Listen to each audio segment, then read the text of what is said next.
வணக்கம் அன்பு உறவுகளே. சட்டமன்றம் அதுதானே இப்பொழுது நம்முடைய பொதுவான தலைப்பாக இருக்கிறது. அதை பற்றித்தானே ஊடகங்களும் பதிந்து கொண்டிருக்கின்றது, சொல்லிக் கொண்டிருக்கிறது. இணையத்திலும் அதே தான் நாம் பேசிக் கொண்டிருக்கிறோம். வேறு என்ன பேசுவதற்கு இருக்கிறது? இருந்தால் சட்டமன்றம் இல்லை, சட்டமன்றம் சத்தமாகவே இருக்கிறது.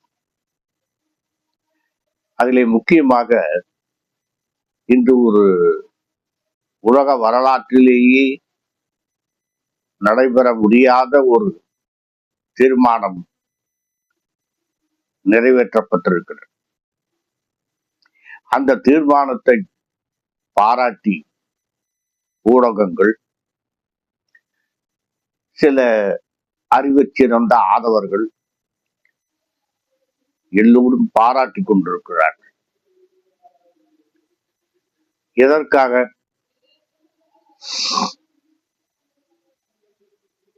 இனிமேல் நான் எப்பொழுது வேண்டுமானாலும் என் வீட்டிற்குள் நுழையலாம் என்று வீட்டில் உள்ள அனைவரும்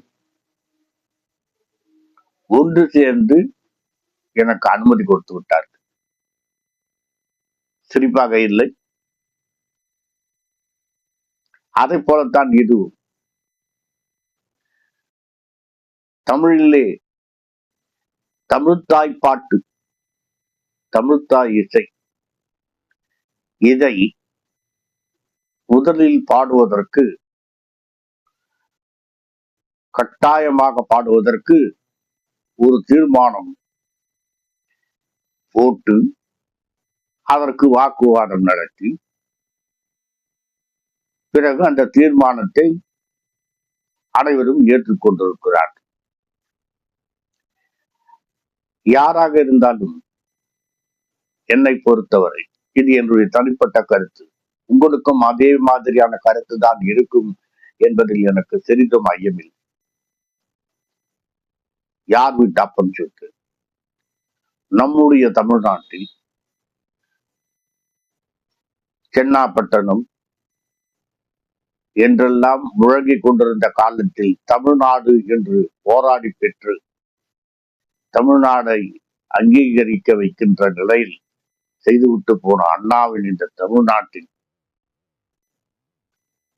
தமிழ் எந்த அளவிற்கு நமக்கு நாமே சட்டம் போட்டு அதை நடைமுறைப்படுத்திக் கொள்வதற்காக பாடுபட்டுக் கொண்டிருக்கிறோம் என்று பாருங்கள்.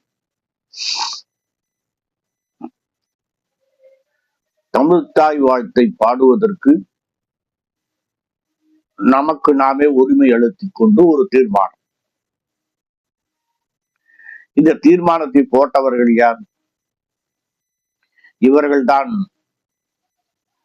முதலில் ஆளுநர் வந்த போதும் சரி, மற்ற மேடைகளிலும் சரி, பட்டமளிப்பு விழா நடந்த மனோன்மணியனார் தமிழ்த்தாய் வாழ்த்தை நமக்கு தந்த மனோன்மணியனார் பல்கலைக்கழக விழாவில் தமிழ்த்தாய் வாழ்த்தை 3ஆம் இடத்திற்கு புறந்தண்டி விட்டவர்கள் இப்பொழுது சட்டமன்றத்திலேயே தமிழ்த்தாய் வாழ்த்து தவறாமல் முதலில் பாட வேண்டும் என்று தீர்மானம் போடுவது. செய்வதை செய்துவிட்டு தீர்மானத்தை போட்டுக் கொள்வதா? அதற்கு நாமும் எப்படி துணை பெறுகிறோம் என்பதுதான் எனக்கு புரியவில்லை.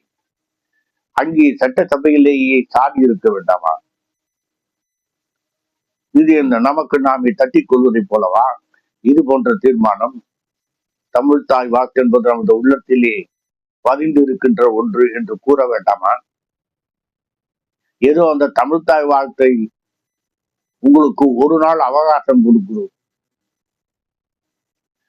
வாய் பிளந்து போகின்ற அளவிற்கு பேசுகின்ற ஆதவர்ஜுனாவோ, முதல்வரோ, அந்த கொட்டையனோ,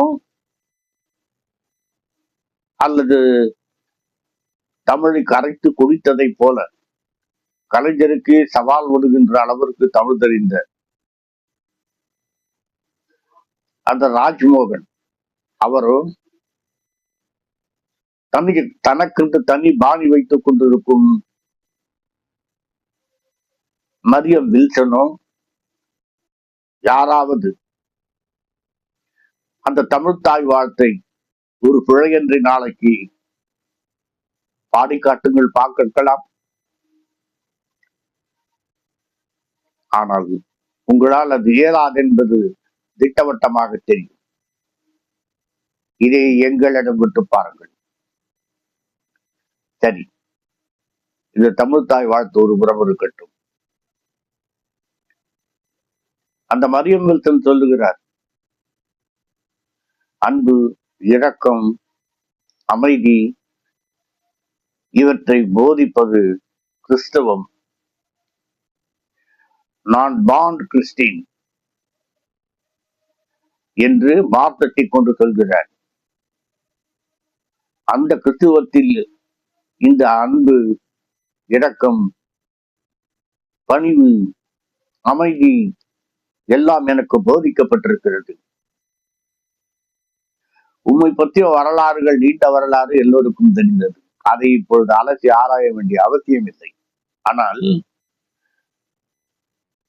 நீங்கள் இங்கே சட்டசபைக்குள் எவனும் எனக்கு பாடம் எடுக்கக்கூடாது. எவர் சொல்வதையும் நான் கேட்க முடியாது. எனக்கென்று ஒரு பாணி இருக்கிறது, அந்த பாணியில் தான் நான் பேசுவேன் என்று அறைகூவல் விடுக்கிறார். அப்பொழுதே அவரை புறந்தள்ளி இருக்க வேண்டும். நீங்கள் எப்படி விட்டு விட்டீர்கள்? இங்கே மதம் பரப்பப்படுகிறதா? மனிதர்களின் வசதிகளை பற்றி விவாதிப்பதற்காக இந்த அவை கூட்டப்பட்டிருக்கிறதா, அல்லது மதத்தை பரப்புவதற்காக இந்த அவை கூட்டப்பட்டிருக்கிறதா? எந்த மதத்திற்கும் இங்கே இடம் கிடையாது என்பது இயல்பாக ஒன்றாக இருக்க வேண்டும் என்பதானால் இவர் எதற்காக இப்படி பேசுகிறார்? இவர் பேசிய பேச்சு அனைத்துமே சபை குறிப்பில் இருந்து நீக்கப்பட வேண்டிய ஒன்றுதானே. ஆனால் சபாநாயகரின் கள்ளம் கபடுகள் உங்களுக்கு தெரியாது. ஏனென்றால் அவரும் ஒரு கிறிஸ்துவர் தான். முதல்வர் ஒரு கிறிஸ்துவர் தான். ஆதவ் அர்ஜுனா அவர் இடைபகுந்த கிறிஸ்துவர். ராஜ்மோகன் உண்மை நிலை தெரியுமா உங்களுக்கு? வெளிக்கு அம்மன் பாடல்களை பற்றி எழுதி கொடுத்து மற்ற சேனல்கள் கொடுத்து விடுவார். ஆனால் உண்மையில் அவரும் இடைபோகின்ற ஒரு கிறிஸ்துவர். இப்படி ஒரு மத பிரசங்கம் நடந்து கொண்டிருக்கின்ற சபையாக ஏன் மாற்றுகிறார்கள்? குதிரை பேரம் என்றால் அதை பற்றி பேசவே கூடாது என்கிறார்.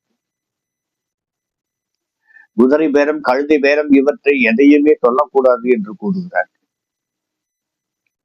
ஆனால் நடந்ததெல்லாம் என்ன? 900 கோடி கொடுத்தேன் என்று அவர்கள் கூறுகிறார்கள். சரி, இந்த 900 கோடி கொடுத்த விவகாரம் வெளியிலே வெடித்து சிதறுகின்ற இந்த நேரத்திலேதான் வெளியே இந்த ஆதவ் அர்ஜுனா என்பவரின் உறவினர் ஒருவர் சொல்லுகிறார், நாங்கள் ஸ்டாலினிடம் 500 கோடி கொடுத்தோம், பிறகு 400 கோடி கொடுத்தோம். அப்பொழுதும் அவர் தேர்தலில் வெற்றி பெற்றுவிட்டு பிரசாந்த் கிஷோரிடம், தேர்தல் வியூக வகுப்பாளர் பிரசாந்த் கிஷோரிடம் 900 கோடியை கொடுத்து விட்டு, எங்களிடத்தில் இருந்த பணத்தை பிடுங்கி கொடுத்து விட்டு, இவர் ஆட்சிக்கு வந்துவிட்டு நாங்கள் லாட்டரி நடத்துவதற்கு அனுமதி கேட்ட போது முடியாது என்று சொல்லிவிட்டார். பிறகு மிகவும் கெஞ்சி கேட்ட பின்பு ஸ்டாலின் அவர்கள் சொன்னார், நீங்கள் அப்படி லாட்டரி நடத்த வேண்டுமானால் கள்ள லாட்டரியும் கூட சேர்ந்து நடத்த வேண்டும். அந்த கள்ள லாட்டரியில் வருகின்ற வருமானத்தில் பாதியை எங்களுக்கு தந்துவிட வேண்டும் என்று ஸ்டாலின் கேட்டாராம். இந்த இந்த பேரத்தை இவர் எப்போது சொல்லுகிறார்? கழகத்தின் ஆட்சி 5 ஆண்டு காலம் முடிந்த பின்பு, இப்போது தாவேகா ஆட்சி வந்த பின்பு, அதற்கும் ஒரு 3 மாதம் முடிந்த பின்பு, அவையில் இதை பற்றி விவாதிக்கப்பட்ட பின்பு இவர் சொல்லுகிறார். என்ன ஐயா நியாயம்? அப்போதே சொல்லி இருக்கலாமே. சரி, இப்போது கூட என்ன குடிமொழிக்கு போய்விட்டது? வழக்கு தொடர வேண்டியதானே? நாங்கள் பணம் கொடுத்திருக்கிறோம் என்று, பார்ட்டி ஃபண்ட் கொடுத்தோம் 900 கோடி என்று. ஏன் வழக்கு தொடுக்கவில்லை? இல்லை, பத்திரிகைகளை சந்திக்கிட்டு ஒரு முறையீட்டையாக செய்திருக்கலாமே. யார் தூண்டி விட்டது உங்களை? அதற்கு நீங்கள் எவ்வளவு பணம் வாங்கினீர்கள்? இது ஒரு புறம்.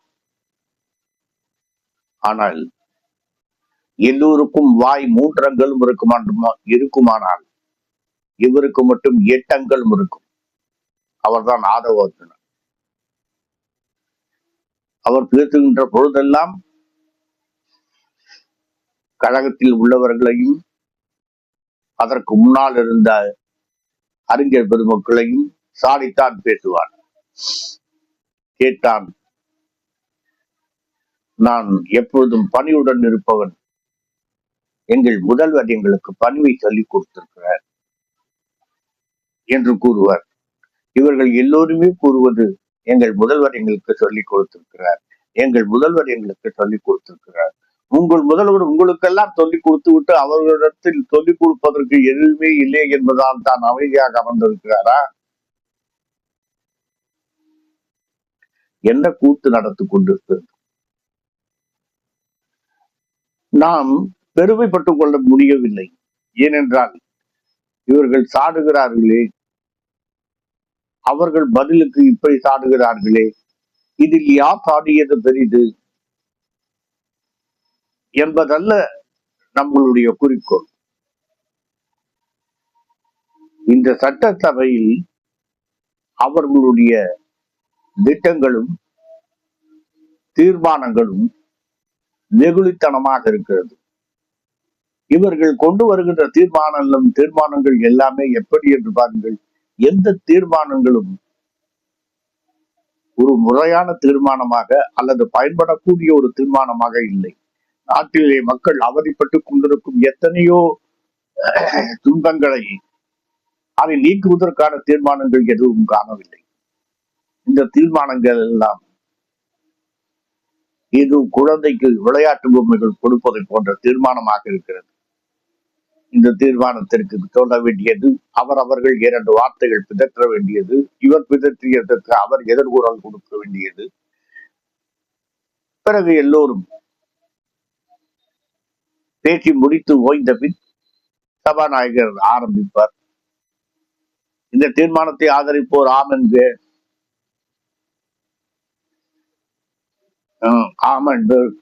இந்த தீர்மானத்தை எதிர்ப்பவர் இல்லை என்க, இல்லை என்பவரே யாரும் இல்லை. ஆதலால் இந்த தீர்மானம் நிறைவேற்றப்பட்டது. On the name of the Jesus I surrender. I pray the Almighty. Oh God. அதை போலத்தான் இருக்கிறது இவருடைய தீர்மானம் நிறைவேற்றும் பாணி. நன்றாக நடத்தி கொண்டிருக்கிறீர்கள். ஆக மட்டும் சத்தம் மட்டும் வருகின்ற சட்டசபையாகத்தான் இன்னமும் இருக்கிறது. இதை என்னென்று சொல்வது என்று தெரியவில்லை. பெண்களுக்கான அந்த இலவச பஸ் வசதி, அதை பற்றி கொஞ்சம் சற்று யோசிக்கலாமே. எவ்வளவு முக்கியமான ஒன்று. நாம் சொல்லி யார் கேட்க போகிறார்கள்? இவர்கள் கத்துவதெல்லாம் கத்தட்டும். நான் கேட்டுக்கொள்வது, நமது தலைவர் ஸ்டாலினை மட்டும்தான் கேட்கிறேன். ஐயா, போதும் ஐயா. இதற்கு ஏதேனும் ஒரு முடிவுரை எழுத முடியும் என்றால் எழுதுங்கள். இல்லை என்றால் மக்கள் தான் வேதனை அடைவார். நன்றி. மறுபடியும் சந்திக்கிறேன்.